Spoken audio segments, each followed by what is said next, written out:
E também, a Ucrânia e os Estados Unidos assinaram um novo acordo. Então, finalmente, eles assinaram esse acordo.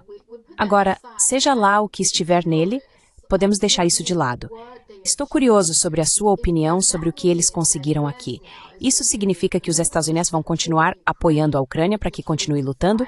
Ou significa que a Ucrânia agora está mais flexível, possivelmente abrindo mão de algumas suas exigências e começando a negociar seriamente com a Rússia? O que esse acordo significa?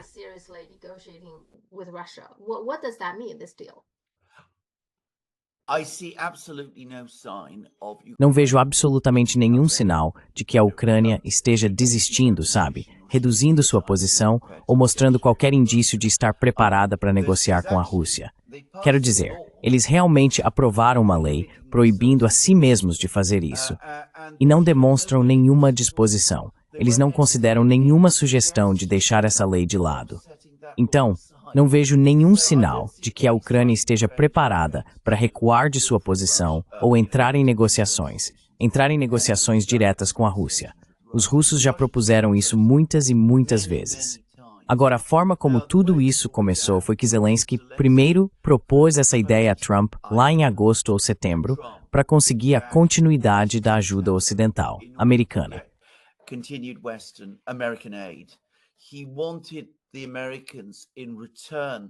Ele queria que os americanos, em troca de os ucranianos concederem direitos sobre recursos estratégicos aos Estados, dessem à Ucrânia uma garantia de segurança, em outras palavras, que entrassem numa aliança com a Ucrânia. Os americanos recusaram categoricamente, e esse acordo não contém tal disposição. Eu li, aliás. Mas em troca disso, os americanos suavizaram consideravelmente algumas das exigências que faziam anteriormente à Ucrânia. Então, o que eles fizeram foi criar um veículo de investimento para desenvolver esses recursos na Ucrânia. Mas é claro, tudo isso não passa de um pedaço de papel, porque a Ucrânia só pode funcionar se houver paz na Ucrânia, o que absolutamente não há sinal.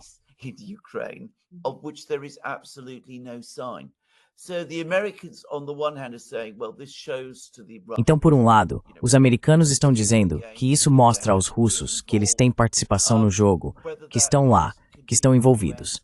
Se isso significa a continuação do fornecimento de armas dos Estados Unidos para a Ucrânia neste momento, é totalmente incerto. Os Estados Unidos continuam fornecendo armas para a Ucrânia atualmente, mas as autorizações existentes aparentemente expiram em cerca de 6 meses. Se nesse momento Trump estará disposto a voltar ao Congresso para buscar mais financiamento ou exercer sua própria autoridade de retirada, duvido que nem mesmo ele saiba neste momento. Não parece que ele esteja muito interessado em fazer isso. Mas talvez isso possa acontecer. Aliás, acho que este é um acordo muito ruim, tanto para os americanos quanto para os ucranianos, como sempre são os acordos impraticáveis.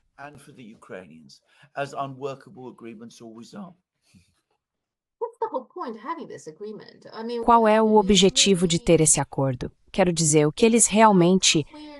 Não está claro para mim por que Trump está tão ansioso para conseguir esse acordo e por que Zelensky acha que isso é uma boa ideia.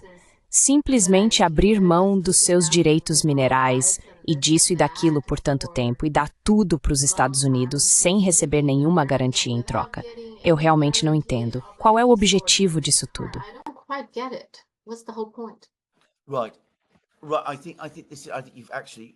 Certo. Acho que você realmente acertou, porque nenhum dos lados conseguiu o que queria. Os ucranianos não conseguiram a garantia de segurança.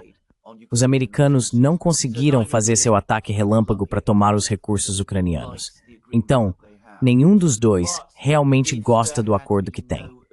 Mas se não houvesse acordo algum, isso sinalizaria que todo o relacionamento entre os Estados Unidos e a Ucrânia teria se rompido completamente, porque se falou muito sobre isso. E acho que nem os americanos, nem os ucranianos estavam dispostos a aceitar isso. Por esse motivo, eles remendaram alguma coisa, que é o que temos agora. Mas use isso como uma forma de mostrar ao mundo que eles ainda são bons amigos, né? Que eles ainda são bons amigos. Exatamente, que eles ainda são bons amigos. Mas como eu disse, isso não satisfaz os objetivos centrais de nenhum dos lados. Quero dizer, é inútil, No fim das contas, é tudo uma questão de manter as aparências. Mas é isso. Zelensky está ameaçando abertamente este dia da vitória com um ataque terrorista. Você acha que ele está falando sério ou foi encorajado por alguma coisa?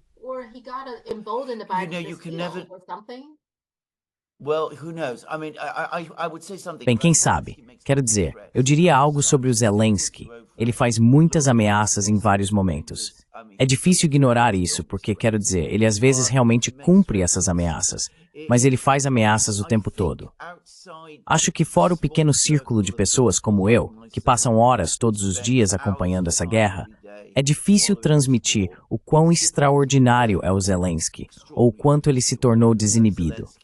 Quero dizer, como você provavelmente sabe, cerca de uma semana atrás, um general russo foi morto por uma bomba na Rússia.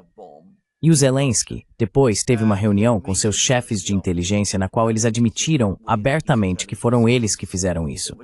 E eles estavam se vangloriando disso, de uma forma que, sinceramente, achei desagradável.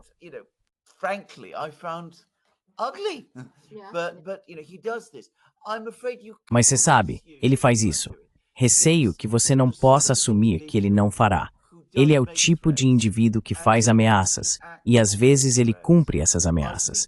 Acho que seria um ato de insanidade fazer isso, no sentido de que veja quem vai estar lá. Quero dizer, Xi Jinping vai estar lá, Lula vai estar lá. Todas essas pessoas vão estar lá. Um ataque terrorista nesse desfile, nesse momento, só vai fazer com que todos esses países fiquem completamente contra a Ucrânia.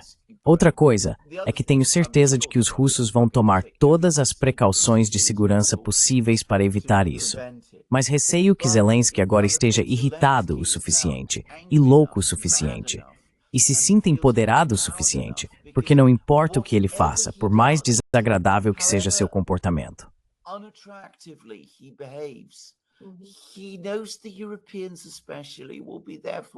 Ele sabe que especialmente os europeus estarão ao lado dele.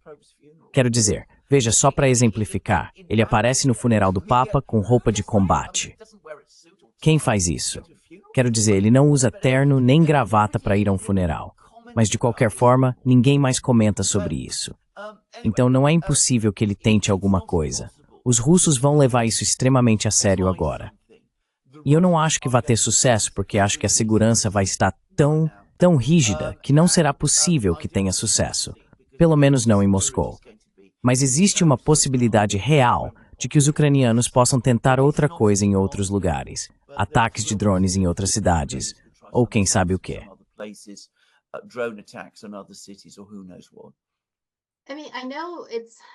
Quero dizer, eu sei que ele provavelmente está só ameaçando, sem nenhum plano real de fazer isso, mas eles ainda estão muito inquietos. Assim como você disse, quem vai estar lá, muitos líderes que vão estar lá e Deus sabe o que pode acontecer. Eu não sei. Quero dizer, a gente pode estar falando de uma possível guerra mundial. Eu não sei.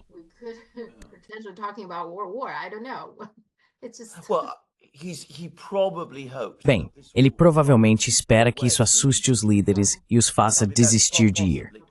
Quero dizer, essa é possivelmente uma das intenções por trás disso.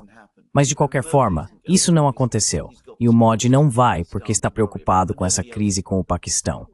Mas ninguém mais desistiu. Mas é isso aí, esse é o Zelensky.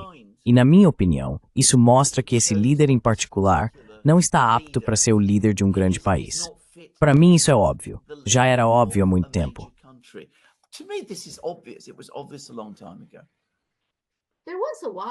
Houve um tempo em que falavam sobre substituí-lo, certo? Que Trump queria uma eleição e Putin também queria que a Ucrânia tivesse uma eleição.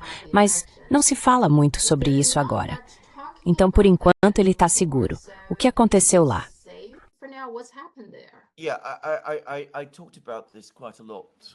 Sim, falei bastante sobre isso quando o assunto foi discutido pela primeira vez. E eu disse que achava que agora remover Zelensky do poder seria muito difícil. Quero dizer, o ponto mais fraco dele foi na primavera do ano passado. Desde então, ele realizou uma purga eficaz do sistema político na Ucrânia. Ou seja, seu principal oponente político, Poroshenko, está sancionado e enfrenta uma sentença de 15 anos. Outros líderes políticos também foram afastados. É muito difícil imaginar que eles consigam montar um desafio político. Além disso, Zelensky conta com o apoio dos serviços de segurança da Ucrânia e de várias milícias. E claro, ele também tem o apoio dos europeus. Então acho que tirá-lo do poder seria extraordinariamente difícil agora. A única forma de isso acontecer seria se o exército russo chegasse à Ucrânia e basicamente o expulsasse. E isso mudaria as coisas. Mas por enquanto, não Twitter for Seaman into a control. Talvez seja por isso que J.D. Vance acabou de afirmar que a guerra da Rússia com a Ucrânia não vai acabar tão cedo.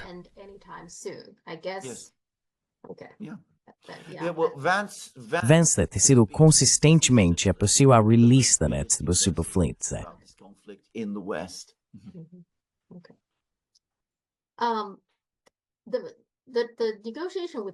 A negociação com o Irã, então agora o Trump está ameaçando impor sanções a países que compram petróleo do Irã. Ainda há negociações em andamento. Quando ele diz isso, significa que a negociação já desmoronou, sem que ninguém admita, mas já desmoronou? É isso mesmo?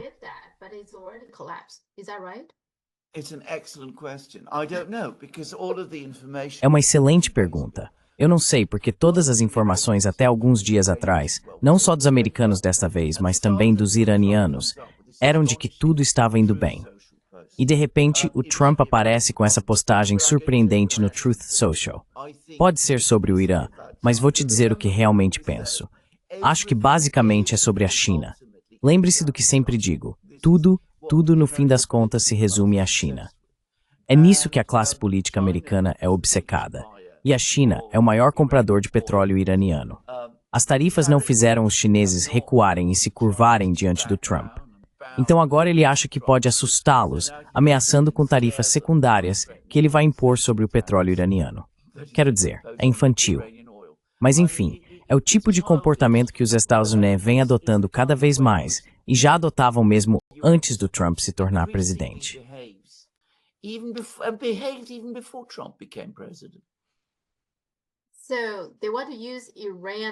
Então eles querem usar o Irã como desculpa para punir a China, certo? Porque eles sabem que a China, ok. Mas isso também não nos dá um sinal de que a negociação não está indo muito bem? Porque se estivesse indo bem, você não poderia usar essa desculpa, certo? Você não pode sancionar o Irã se conseguir algum resultado.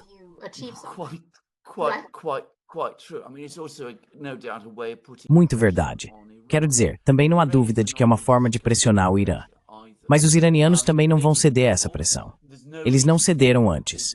Não há razão para pensar que vão ceder agora.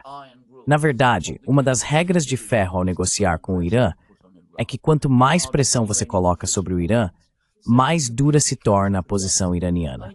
Então é completamente contraproducente. Trump tentou sua campanha de máxima pressão sobre o Irã antes, quando o Irã estava muito mais isolado do que está hoje. Naquela época, o Irã tinha relações muito ruins com a Arábia Saudita e, claro, ainda não era membro dos BRICS.